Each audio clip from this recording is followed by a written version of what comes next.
What is up, everyone? It is Sweaty Zeus. We're going to do a quick review on Mortal Kombat 2, which I just got out of maybe 20 minutes ago. Just got home. They were doing an early screening here in my town. I'm going to just let you know I'm a guy who played Mortal Kombat back when it originally came out. Actually, I think it was Mortal Kombat 2. I was in second grade, had it on Sega Genesis. That'll tell you about how old I am. And then we got me and my stepbrother got Mortal Kombat 1 like right after that. Once we realized how into it we were already like playing Street Fighter, but somehow snuck Mortal Kombat 2 on the way out at the video game store one time, and parents didn't notice what it was. And we played the shit out of that growing up. So I'm a fan. I'm not someone who's like a super fan nowadays. I think I've probably moved on a little bit in my taste as far as gaming, but I still do play Mortal Kombat games when they come out. I enjoyed it. I will say the critic reviews, I've been kind of shocked by them. Not really because I thought it was a bad movie, but I just didn't think it was like something that they would like. Uh, it's got a lot of fan service in a good way. I think if you're a big fan of the series, you'll really enjoy it. But I wouldn't expect it to be, um, it's not going to win any awards. The story, the dialogue are pretty basic. I think they're trying to go for like a lowest common denominator thing, so everyone can easily follow. There's nothing very deep. There's not a lot of world building. You don't really see much of Outworld or um, Raiden's Temple, other than like the one little spot they are there that they talk. It just pretty much there's like two or three sets, and then they'll kind of talk there, and then they'll go into a battle. And all the battles though are really well done. You can see where they spent most of their time and money. They're all ripped straight out of Mortal Kombat 2. You've got the acid pit, which the fight there is. I don't want to spoil anything, but man, somebody gets done really wrong there. I think a lot of people will actually like that one. And let's see what else we got. The bridge, if you remember that, where you can uppercut them off the bridge back in the Mortal Kombat 2, and there's like a spike pit at the bottom. They kind of do that, but like you'll have to see it. You'll see what I mean when they're there. It's a little different of a angle on it, I guess.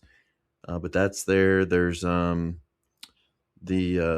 soul. What is it, like the soul crossroads or some whatever soul temple where they're fighting in like the area. You've seen it if you've seen any of the trailers, but it's Liu Kang and Kung Lao fighting there with the blue background. I think in the original game there's like floating guys in robes there and stuff. Like I don't remember all the exact level names, but it's pretty cool that they adapt those pretty close or about how you'd probably want to adapt them. They don't have to be one for one.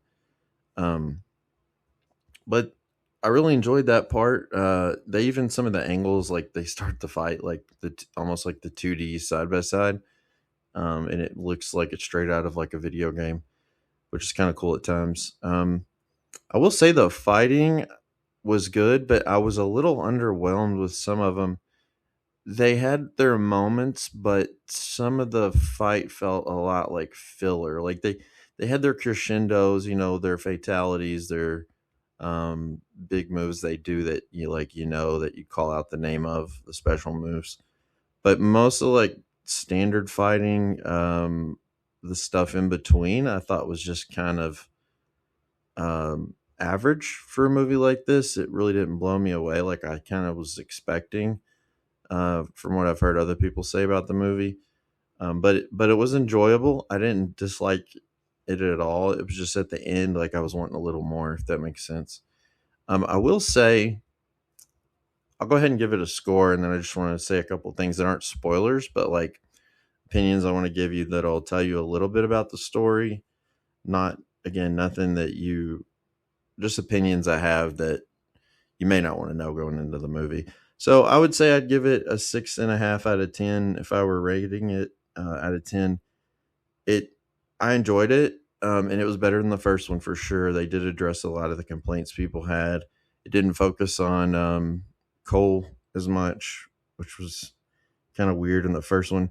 The characters they pick are kind of odd choices, some of them, and some of them have different roles than they do in the game. Like you expect A certain character. Again, I'll talk about this in a second, but you expect one guy to be the leader. You expect another person to have this role. Some people have their same role they had in the first movie, which is a little, I thought they maybe change who they used to do that, but it's the same exact, like, they're playing the same character from both movies, which is the same character. But I mean, like, even their like motivations and what they're doing in the movie is exactly the same, which is kind of odd choice, but it wasn't bad at all. It was just there were a few things that I kind of was expecting a zig, and it gave me a zag, if that makes sense.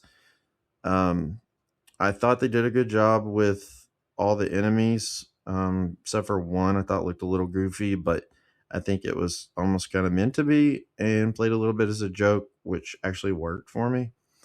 But all of them look menacing. They're all the characters that I really like. I thought they were done where they looked like they're ripped right out of one of the newer games. Some of them even looked like they were ripped right out of the older games. It's just they different outfits that they had, in different points in the series. So I thought all that was true to the games, which is cool. It's nice when they don't try to, take an IP and like tell their own story with it. So that's what I meant when I said it's definitely made for the fans. So it's a good movie. I just don't think it's going to blow anyone away. It's not going to be one that you're going to watch over and over and over, like a Matrix, for the fight scenes. And there's nothing, I think, other than the fatalities that's really going to stick with you in the fights. There are a couple fights that stand out, but um, the reason I say this is because the movie is just like a back to back to back fights. It's just like a tournament. There's not much downtime. So just know that going in. And I think you'll have a really good time. And again, I'm rating this like a 5 would be an average movie, a 6 would be a good movie that I have problems with. A 10 is like a rare masterpiece, obviously. So a 6.5 is not a bad score.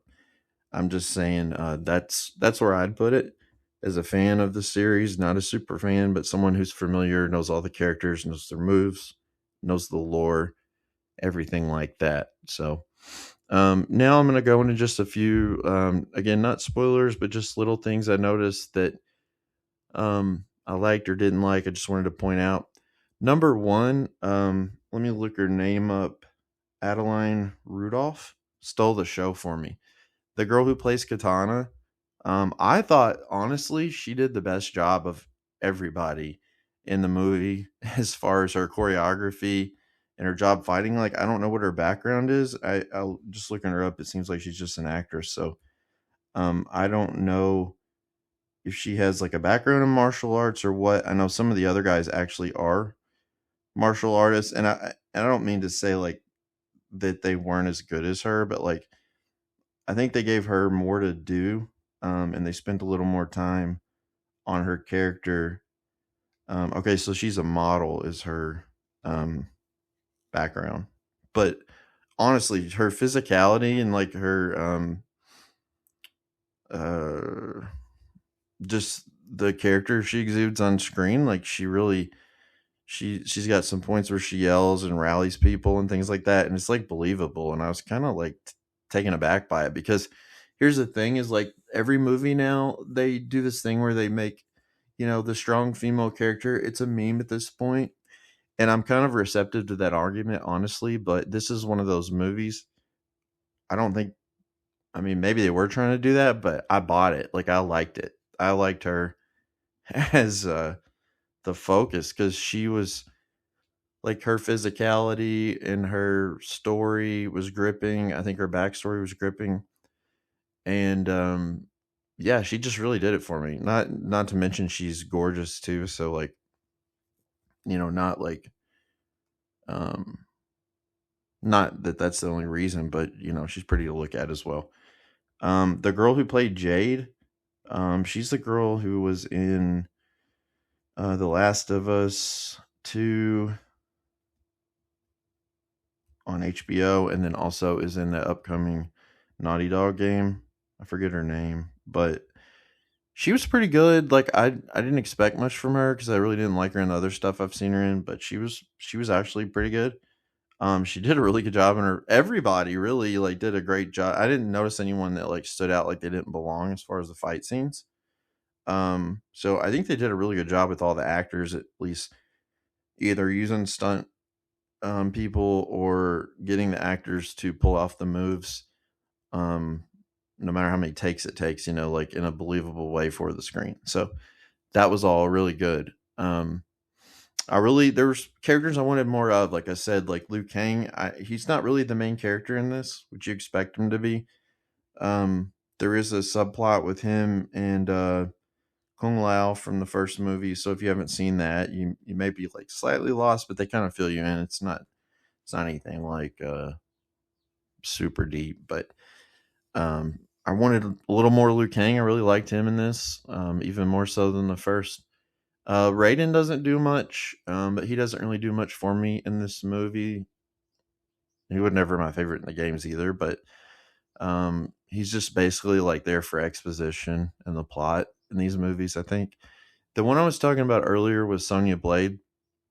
So her character basically like she's the kind of introduction for Cole in the first movie, and she's like recruiting people, I guess, or I guess they're already picked, but she like onboards them. She does the same exact thing with Carl Urban in this movie, who plays Johnny Cage.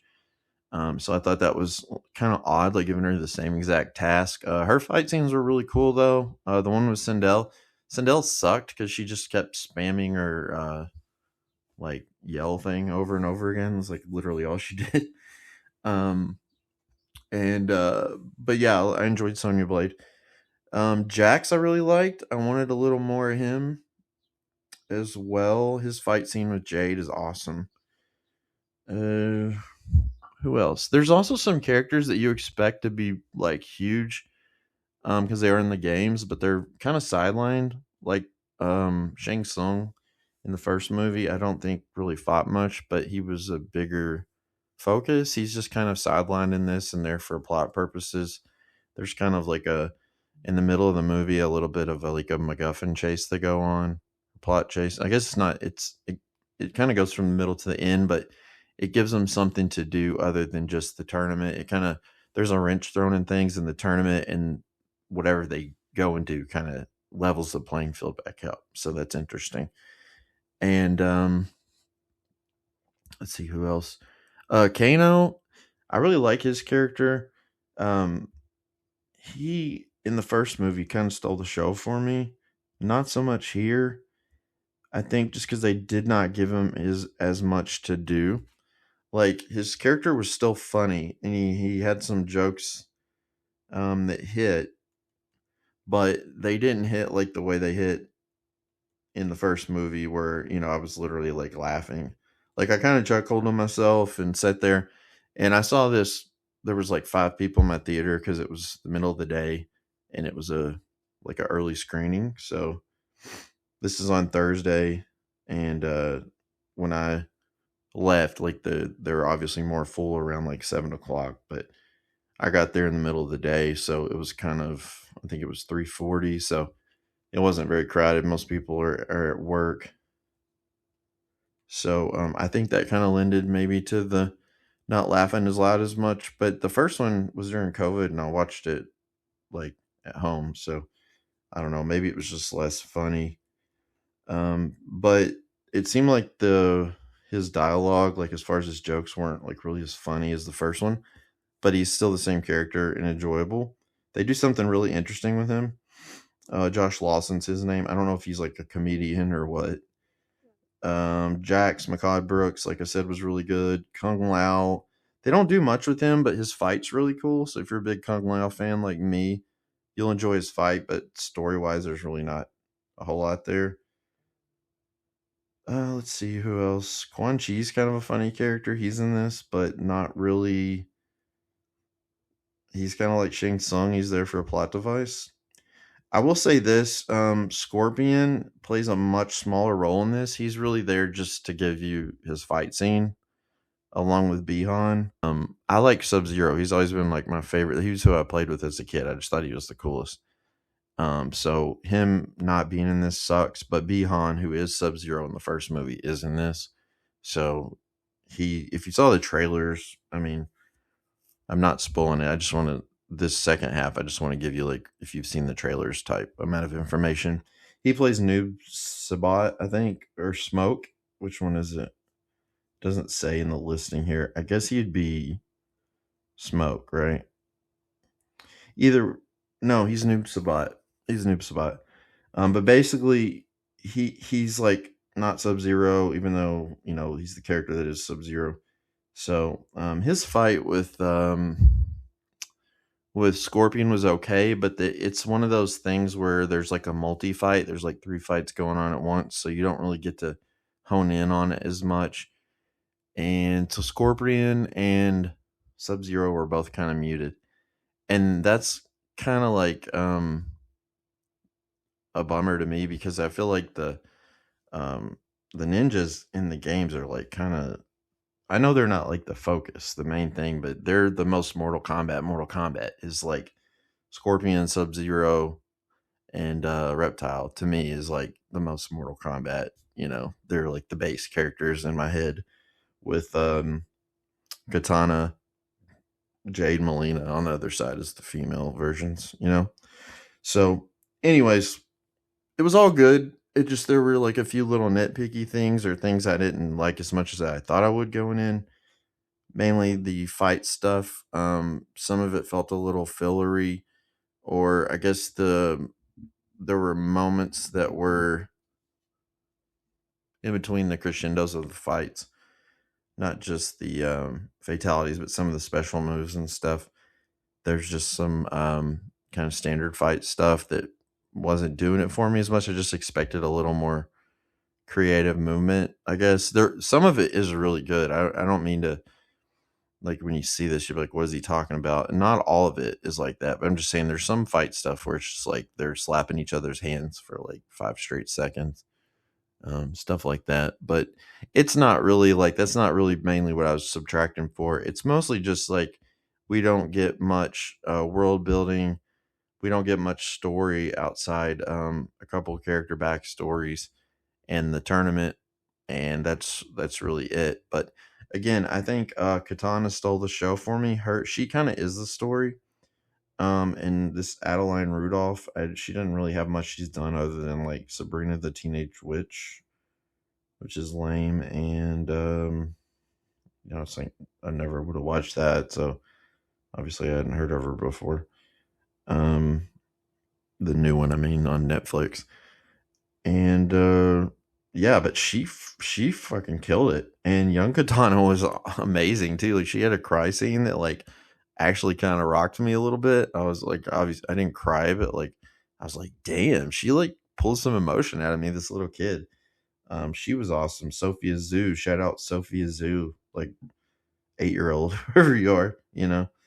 Um, but yeah, and I enjoyed it. I think most people, if you're fans, will enjoy it as well. Again, I don't think it's going to be like your favorite video game movie of all time. I think we kind of expect more. I'm thinking Elden Ring. It's an A24. It's going to be a little more artistic and probably. I don't know. Maybe we'll see. That could totally suck, but I just could see that maybe be setting the bar for video game movies. This isn't like raising the bar for video game movies or anything like that. But it's a good time to go see with your friends, especially if they're Mortal Kombat fans.